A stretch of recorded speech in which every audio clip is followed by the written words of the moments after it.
Hey guys, Brian delivers you the goods here. I'm returning to you this morning or getting close to late morning, to early afternoon pretty soon, for album review. And this is a new album review from Sleep Theory's new album, Afterglow, that I got a chance to listen to for myself, see what I was going to think of this record overall. So I'm going to discuss what I listened to for this 12-track record, which is a 40-minute album, and let you know my thoughts on Sleep Theory's new record, Afterglow. So let's dive into this album review. Now, if you're seeing that tail or whatever, that's my cat, Titan, right here. So, yeah, he's just sleeping right now.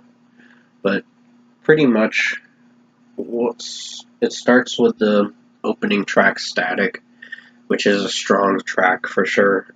I've grown to like this one. It took me a bit of time to get used to this track because of how it sounded. But it's pretty catchy with the electronics and the hard rock kind of style they're going for with this track. So it's a pretty strong track for what it goes for. And the breakdown in it with Daniel screaming in it sounds pretty strong. And also the lead singer Cullen sounded pretty good with his vocals, so I really enjoyed this track. 5 out of 5. Hourglass is a pretty good song in its own way. I don't know, this one, I wasn't sure if I could get used to it, but it may take a few more listens to get used to this one. But it's a 4.75 out of 5 for me. It's not terrible. It's pretty good in its own way. It's just, I have a little bit of some critiques with how the verses sound when Colin's singing it, and just how it's the pacing and all that is going with the track. So it's fine. 3 is one of my favorites. It was one of my favorite singles when it came out in April, and still is a favorite. I really enjoyed this track. I come back to Static and 3 a lot. I did not listen to the other singles, because I know they dropped a lot of singles for this record. Like, about half this record. And that's kind of ridiculous. But, and they did what they wanted to do. But, still, it doesn't... I just only wanted to listen to the 2 singles for this record. And I'm glad I did, because it saved me time and kept me anticipated for the rest of the record with how it was going to sound, and I was blatantly surprised how good it was. So 3 is a 5 out of 5. It's still a strong track. I like the music video. Colin's vocals and his aggressive vocals sound pretty strong in this, and Daniel screaming in most parts of the song, like the verses and the bridge, sounds pretty good. So I really like the music video too. It's pretty cool, where they're like in some kind of town in Oklahoma or wherever, and just getting almost swept up by a tornado or whatever. So there's a lot of storms happening. It's almost like that music video from Architect's Black Hole. But honestly, this one was different than that, but it still was strong.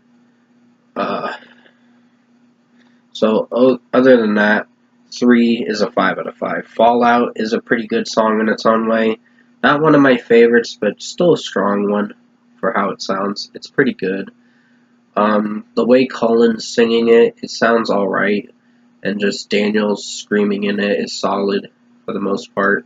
So it's a 4.75 out of 5. Stuck in My Head is the next track. This one did get a little repetitious with how it sounded, but it wasn't terrible. It's a pretty good track for what it goes for, and I'd give this a 4.75 out of 5 for this song. It's pretty good in its own way, just I have a few critiques with this one. Then we get to Gravity, which is going to be one of the new songs, and a music video for it at 8 p.m. tonight. I think this track was good, not anything I'm amazed by, but it is a nice melodic song for how it is. But I have some critiques with how it sounded. So this one is a 4.5 out of 5. I don't know, I just wasn't sure if I was feeling for this one. It's just the way Cullen was singing it and how the melody was and the pacing was for this track was fairly solid. So, for how it sounded. Then we get to Afterglow, which is a good track too in its own way. It did have some really strong moments in this track, but then it started squandering when it mentioned some moments in the track that, with how it sounded, I just wasn't sure if I was on board with certain lyrics in the track. But everything else about it, with Colin's voice, sounded very strong. So, another nice melodic song for the title track, and it's a 4.5 out of 5 for me. Numb is one of my favorite ones. I really enjoyed this one. I'd give this a 5 out of 5. Sorry, my nose is a little congested right now. I've been having allergies and sneezing problems this morning. So, with Numb, sorry, my nose is really getting congested now. Numb is a pretty good track for how it went, and overall execution-wise, it did fairly well for what it was going for, so this is a 5 out of 5. Colin's vocals sounded pretty strong, and Daniel's screaming in it was pretty good too, so I really enjoyed this track for how it sounded. 5 out of 5. Parasite is a strong track. I really enjoyed this one too. I think when you get close to the end of the record, it starts picking back up and getting much better. But there are a few declines and a few hiccups through the record that kind of bring the rating down a little bit. But overall, Parasite is a strong track. Cullen's voice sounds pretty good, and Daniel's screaming in it is pretty strong, so great track, 5 out of 5. Just a Mistake was a strong track too for how it sounded. I think with what they were going for with this track, sorry, my nose is just like, it's bothering me. So, Just a Mistake sounded really strong for how Cullen was singing it, and execution-wise, I think the way this song was going, it had some catchy moments with the electronic work and the drum work. So, really dug this, and it's a 5 out of 5. Paralyzed is a pretty strong track. Cullen's voice sounds really good. And just execution-wise, Daniel's screaming in it is pretty solid. So I could give this a passing grade of a 5 out of 5 for this one. And finally, we get to the closing track, Words Are Worthless.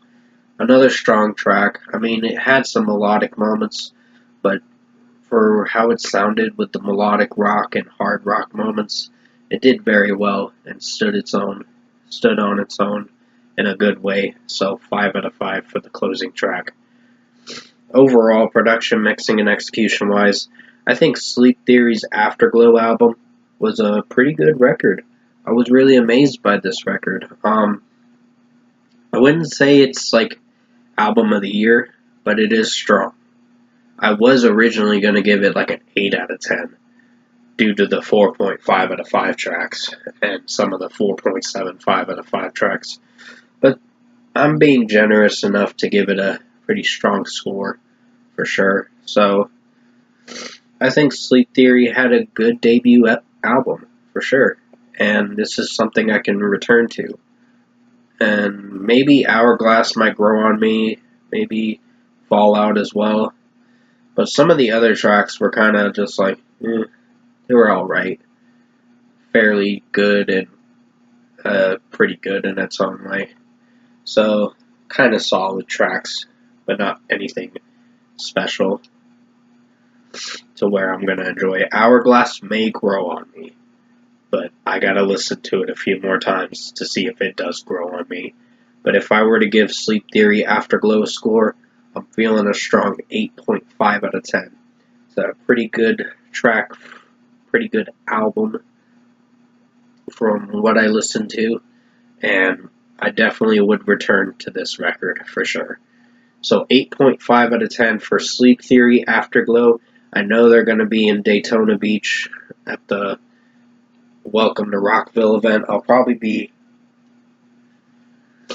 watching that on, sorry about my nose being really congested. It just is bothering me. So I probably will watch that on YouTube in due time. But from what I listened to with Sleep Theory Afterglow, it's a strong record, and I recommend you guys check it out when it comes out at midnight tonight on May 16th. So, with that being said, 8.5 out of 10 for Sleep Theory Afterglow. Thank you for watching this album review this morning, and I'll see you in my next review.